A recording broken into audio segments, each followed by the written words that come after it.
Hi guys, my name's Sancha. I'm here with Femme Fatale TV, and today we've got a very special guest. But first, we just want to shout out all the females that have come through and supported us on our journey, and we hope that 2025 is going to be bigger, bolder, fiercer, brighter, better. You know the drift.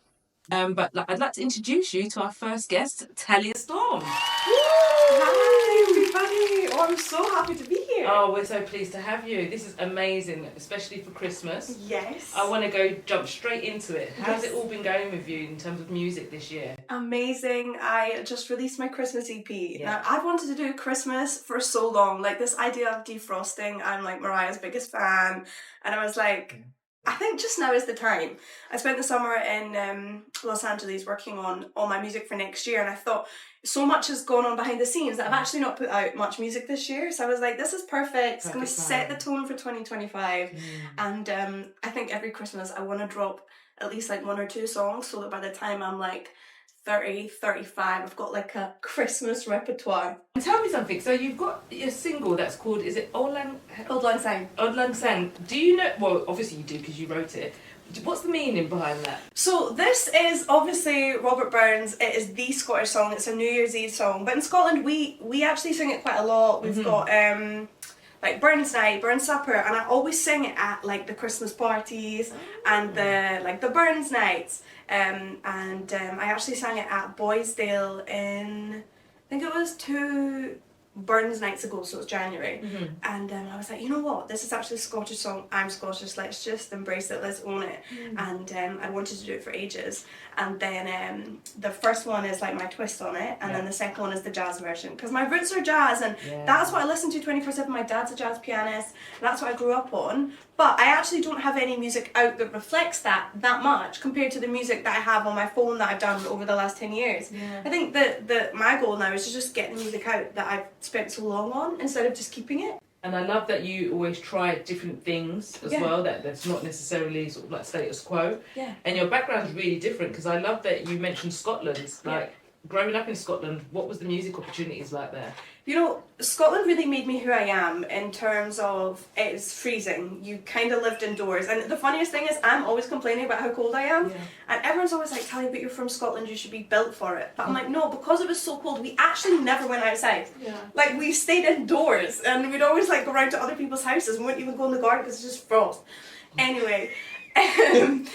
So I think just being in the house all the time, I used to sit on YouTube and just like spend hours and hours watching the greats, and you know, I was obsessed with Erykah Badu when I was younger. Amazing. And it was definitely because of my parents, because we'd go to school and they would play that era, whether it was like, we'd have different eras, we'd have like our Stevie Wonder era, we'd have our like Jill Scott era, and then suddenly I was this young girl like obsessed with like this kind of this world, and I just wanted to be in it so badly. And all thanks to my parents, to be honest, because my dad plays jazz piano, so he was very strict in that before I could even, you know, pick up an instrument, I had to be able to read music and put in the hours. And I'm really thankful for that. I played the flute when I was younger, and that was like my instrument. And I'm just really grateful that without them, I definitely wouldn't have this love and passion for music that I do have. It's evident. It comes through. And what you've actually answered so many of the questions that I have for you, because I was going to say, as a child, like, what age did you really find like your passion for music, or when did you discover that you actually had those vocals? I think I used to sing everything, and I used to just put on like plays, and I used to force my sister to be in my shows, and I think they were like musicals, but I actually will never forget, because my world was like, you know, as I said, my dad, jazz piano, the classics, and my granddad was a saxophonist, and I'll never forget, I got my first ever C playlist on BBC Radio 1 Extra when I was about 14. And it was with DJ Target. And I went on the phone to have an interview with him. And I was 15, obviously still in school, Buffon High School. And he went, oh, so you know, where did your love for music come from, right? And I was so shy and I was so nervous, and I'll never forget, on BBC Radio 1 Extra, when I just loved High School Musical.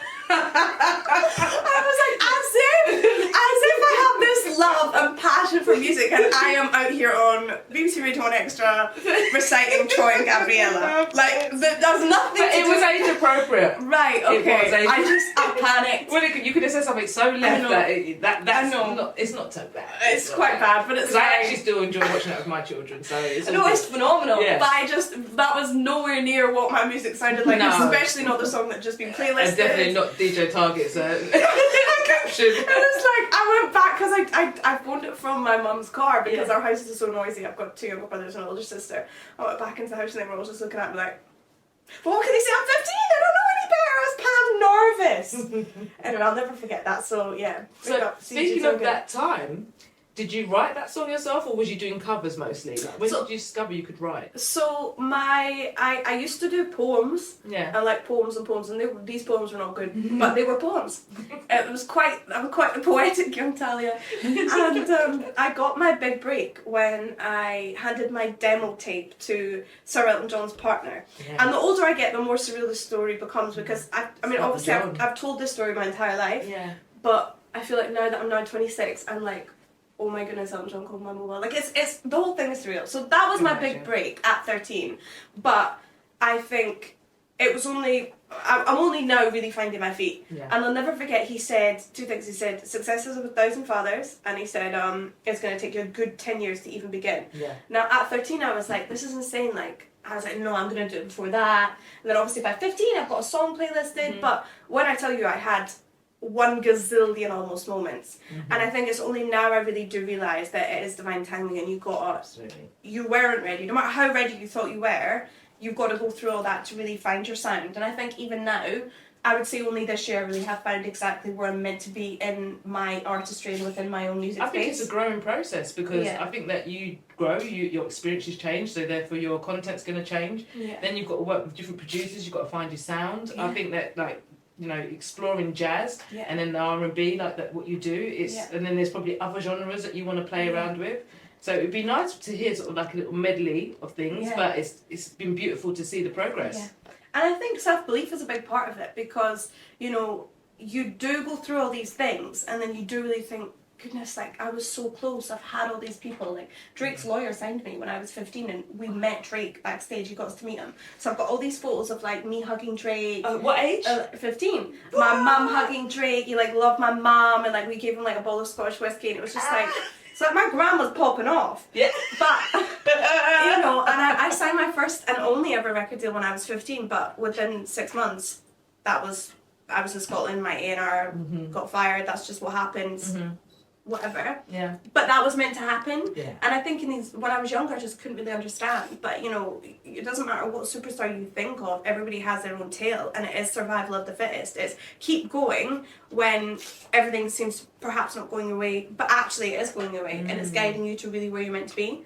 But I think just with age, it's you've got to believe in yourself and just enjoy it. Absolutely. You know, I think people can feel when you're doing things for the wrong reasons or you're not being your true self. Absolutely. And I think the day any artist makes it is really when they are themselves. Like Sabrina Carpenter, like I love her. I'm obsessed with her, and I tell everyone, even like when I work with a lot of like young dancers, like up and coming dancers, and I was getting to choreograph all my stuff, and they're always just like, you know, like how, what, when, where, like what does it take? And I'm like, you know, if there's one role model, I would say Sabrina. She's got, this is her 6th album, and now she's the biggest star in the world. Yeah, it took some time. And that was with, you know, Disney and the biggest record companies. It still took 10 years. Yeah, because you have to win the people, the minds and the hearts of the people, not the industry. The industry can sign in. There's only so much they can push, but people have to receive you. And I think it comes down to you've got to actually win yourself in terms of people can feel when you're not being your true self. Yeah, and we are all energy, and you know, regardless of what it is, we accidentally self-sabotage ourselves every day, and it's something that I deal with, and it's something that I am very holding myself accountable, especially for 2025, because we can all want something, but if we're feeling self-doubt and we're feeling something completely different, it can take you back 10 years. Energy never lies, and again, it's how the affirmations that you give yourself daily, how you speak to yourself. If you don't tell yourself, you know, that if you don't give yourself uplifting comments and words of wisdom, then you're not going to go out and perform and be your best. But I think it's so easy in this day and age to self-sabotage, because you're under a very you know, the way that people take people in the social media, you're under a microscope. Yeah. Everything you do. Yeah. Like, how does that feel? Knowing that like every move is watched, and you know sometimes a lot of people are preying on your downfall. Yeah. But have you had that kind of experience where you know you're just more worried about what people think rather than what you think? Well, I actually think that the hardest thing is probably your own microscope compared to the world's microscope or the internet. And we all talk about, God, you know, we've never had so many eyes on us. We've never had a situation where we're posting it every day for other people's validation. But actually, I think we are way harder on ourselves. Yes. And when people say, God, I've seen your comments, like, I get a lot of hate comments, but I'm like, yeah, on my videos that are in millions. So if I'm getting millions of views and I'm getting 1,000 hate comments, that's relative. It is relative. Like, it's like 0.1% or something like that. It's not even. I don't care. Yeah, I think that there needs to be more people talking like this so that they can understand that don't take yourself too seriously and don't take people's comments too seriously either, because sometimes it's more about them than it is about you. Yeah. So you have to look at your own choices and through your own lens. Otherwise, it's not going to work out. How are you treating yourself? Like, look at the effort we go to impress a guy. You know, and we're sending screenshots and he said this, what should I say? What are the screenshots you're sending to yourself of what you're saying to yourself in your head? That's true. Make them better. And watch your life change. I like that. I can see that as a visual. Do you know what I mean? I can see that in the music video. Do you know what I mean? A very uplifting one. But yeah, that's a good shout. So that's what I'm working on. And I'm holding myself accountable to be like, we need to be nicer up here to me and myself. And I think we should have an accountability group. Yeah. Yeah. And we'll check in with you in 6 months' time. Oh God, please, see how it's going for you. Oh God. So all right, so we've covered a little bit about your childhood. In terms of like where you're at now, what are you most excited and looking forward to in 2025 apart from being the bigger, bolder Talia Storm? The music do the talking. I've never been in a situation where I have such a catalogue ready to be released. Yeah. And I think a lot of people talk about this, like, you can have singles, you can have songs you've done, but do you have a body of work? And I do, and I can't wait to kind of not even roll that out, just release them and like really let the music do the talking. I'm so proud of it. I had the best time recording them and just let people really hear me as an artist for the first time, I think. So any collaborations we can listen out for? There actually is one. Oh, and it's ridiculous. Guy or girl? It's a guy. And he's American. Oh. I'm such a big believer in like, don't say it until it's happened. Don't say it then. The amount of times I've said stuff and then next thing you know something happens. Yeah, and I'm like, the karma's on me for opening my big mouth. We can discuss it offline. Yeah, exactly. I'm joking though. I'll let you keep that one until it comes. Yes, I'm really excited about that. Okay, and any producers that you've been working with? So I worked with Camper. A lot of people know as DJ Camper and I always just call him DJ Camper, but it's just Camper, and I adore him. He worked obviously on the Flow album. Yes. Doja Cat. Yes, love so he's just brilliant, and it was amazing to see him. And worked with a guy called Noe Corona who did my vocals in LA, and obviously I did it at Jason Joshua's studio. And Jason has changed my life in more ways than he knows. He supported me since I was so young. Yes. He's a sound engineer and he's the best. He did Rosalia, Malamente. He's a single ladies and everything, but Malamente is like one of my favourite songs, so I just always reference that song. Yes. So look, I've never been in a situation where I have been in a room with these superstars. Yes. They're all superstars. You walk in and there's like 16 Grammys just sat there and you're like, you know what a privilege to be in this room. Yeah. Doesn't even matter what happens next. No. I've been here, I've recorded in this room, and like we were at the studio and then you've got like Tricky Stewart walking in and out, you've got like Mario walking in and out. I'm like, this is not real. Did you ever have a case of imposter syndrome, like, or not really? Was it more overwhelming? You know what it was? Yeah. It was a moment when I was really sat there and I was recording in the songs, I was singing them, and everyone was looking at me and like praising me, like in a good way, like, wow, oh my goodness, that's amazing. And I thought to myself, wow, like, if only you knew, if only your younger self knew that you are good enough. Yeah, does that make sense? That you are the star, because that you are the bag. I think we all put on a front, and you know, I've got all my friends are creative and in entertainment, and I think that is what comes with being an artist and a creative person. I'm not just talking about music, I'm talking about the whole artistic spectrum of like, God, is it enough? And you know, just constantly keeping this wheel moving instead of actually stopping and being like, yeah, I have made it this far. Yeah. Like, all of these things I did, you know? So maybe it is imposter syndrome, but in that moment I just felt it was like... It's almost like a pinch me moment, isn't it? Yeah, it was like, just, if only you believed in yourself, you know? Yeah. And it's like we said, you just gotta feel that energy of being in these rooms and being like, wow, I really have made it. And that was my first, oh my goodness, I've made it moment. Yeah. You know? And making it on your own rights as well, because I know you've got a really supportive family and a very supportive unit, but being able to step out and achieve your own goals, I think that's amazing. Yeah. I mean, your mother and your father, you said, is a musician. Your mother, she got a musical background? Yeah, she's in branding, so she's real momager since like day one. So she has built me, she's made me, and I owe everything to her. Yeah. And it's funny because when I was growing up, yeah, everyone would be like, you know, oh my goodness, it's, you know, it's the mum and, you know, this, that and the other. And I'm like, you know what? Yeah. I am so lucky to have my mum. You know, it doesn't matter what happens. If I'm like crying one day or moaning or this hasn't gone right, her whole mantra is get up and go again. Like, she is the strongest woman, the fieriest, a work ethic like no other. She still works 7 days a week. Like, it doesn't matter what time of the day it is, she'll be on her kitchen and laptop working. So this is just my little acid test, but what star sign is Mum? She's a Libra. What star sign are you? Scorpio. Okay, so you're both quite near to one another. We're very near, but I think that I am like fiery, blunt, this is what we need to do. Yeah. So perhaps glass half empty, right? But brutal and we get it done. Yeah. Whereas my mum is very, the Libra, they're the balance, they're the scales. Yeah. So she's very like, okay, but the benefit for her is she's the opposite of me in terms of everything is positive, everything is amazing, it's going to work out. Yeah. So she has definitely made me a way better person than I am in terms of her whole thing is her whole life she just gives with no expectation of return, and she always says to me that when you give and you don't want anything back, that's giving. Yes, right. Whereas if you help anyone and you expect something back, that doesn't count. No, it doesn't. So that's her whole, like, that's just been her whole life. It's that karmic circle that, like, you know, when you give with not the intention to receive, it still comes back to you because you've given without the intention to receive. And she got a CBE from Prince William for her fashion and textiles in Scotland. And it was crazy because never in a million years did she think she'd get a CBE, but it was literally 10 years of helping young, up-and-coming Scottish fashion talent. Do you know and what? Scottish We've industry. spoken a bit off camera about your mum in fashion, and we mentioned Daniel Lissamore. Yes, and so I know that he's been in the circuit. Yeah. Your mum's been in the circuit in the fashion world for a long time. So you've been kind of immersed in creativity from that perspective for a long time. So has that influenced the way that you produce your visuals? Yeah, I mean, I was at the British Fashion Awards at Royal Albert Hall last week. Yeah. When I tell you I lost count of the amount of designers, like big designers coming up to me going, OMG, how's your mum? Wow. I need to thank her. How's your mum? I need to thank her. That's amazing. Because she helps everyone when they're no one, when there's no gain for her. She's just doing it because she sees talent and she believes in it. Yeah.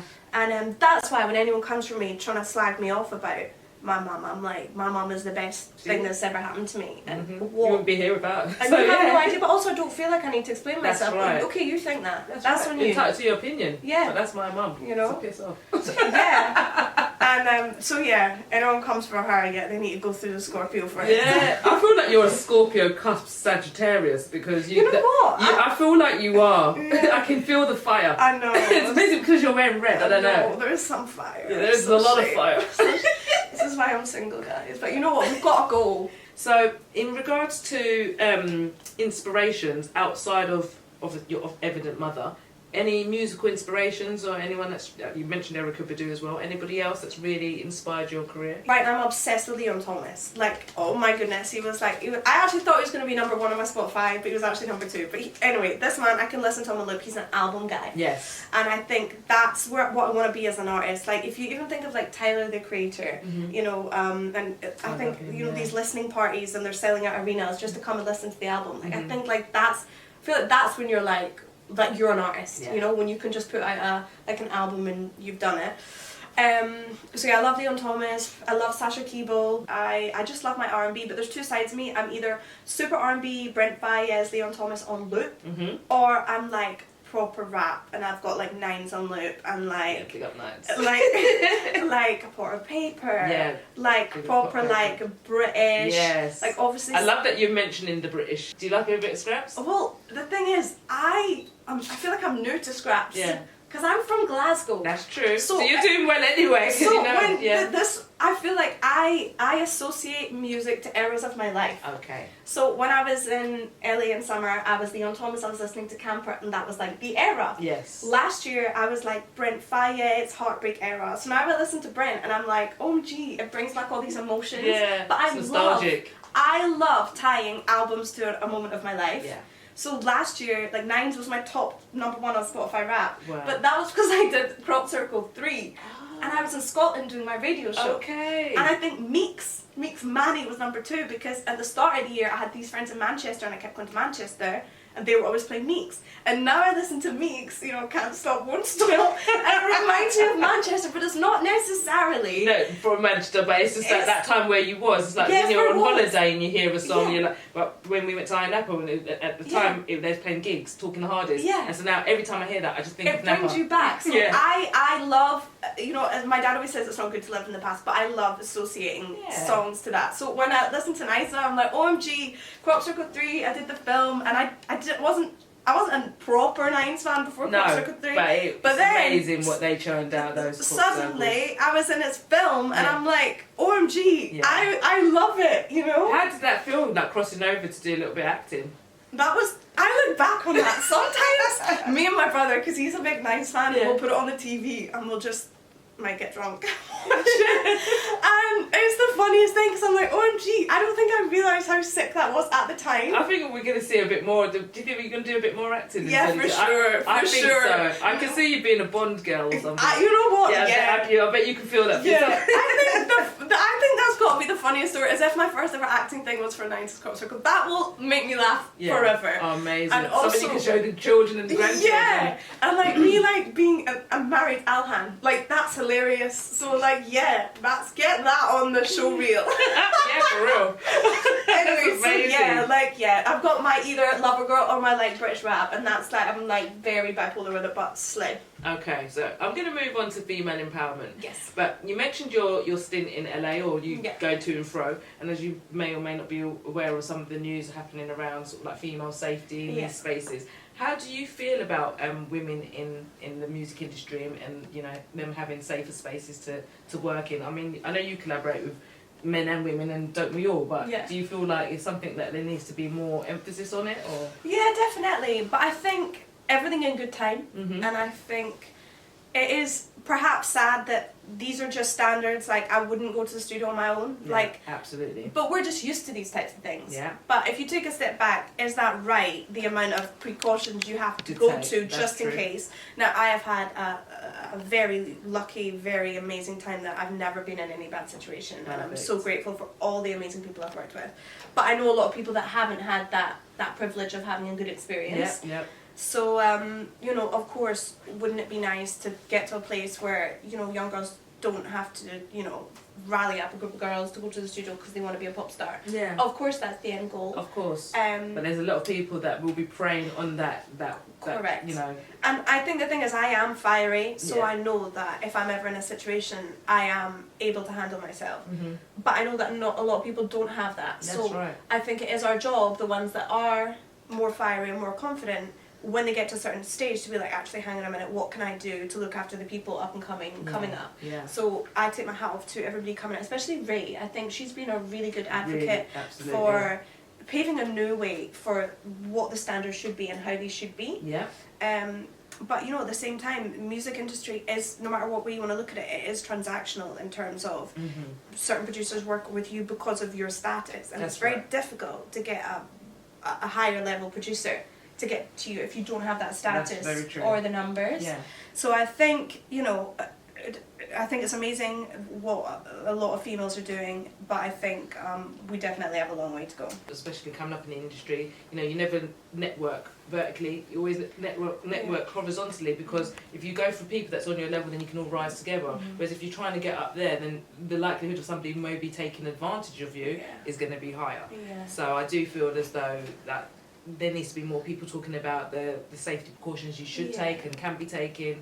Never go to studio alone, or if you've got a mama job, bring her, you know, bring her along. And I think something that is very real is the difference between being a girl pop star and a guy pop star is nowadays if you find someone on Instagram and you follow them, as a guy pop star, they're like, wow, we should work.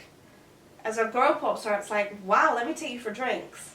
And it's like, oh man. But then, you know, the other side of it is, well, you know, you're hot on Instagram, so what do you expect? Now, I know that. Yes. You know what I mean? I know that Yeah. that is what I put out there, and as my mum always says, well, what do you expect? And that's fine. Yeah. But we definitely should aim to get to a place where actually can we just, I am hot. I'm hot, but can you And, respect me as a businesswoman as yeah. well? Like, in appropriate time, everything in its place. Yeah. I think, like, if the gram is about your business, but your business is also Yeah. about looking good. Yeah. But that's your brand. Yeah. So, but then you're there as a business because that's Yeah. your profile is a business profile I or a think- musician or creative profile.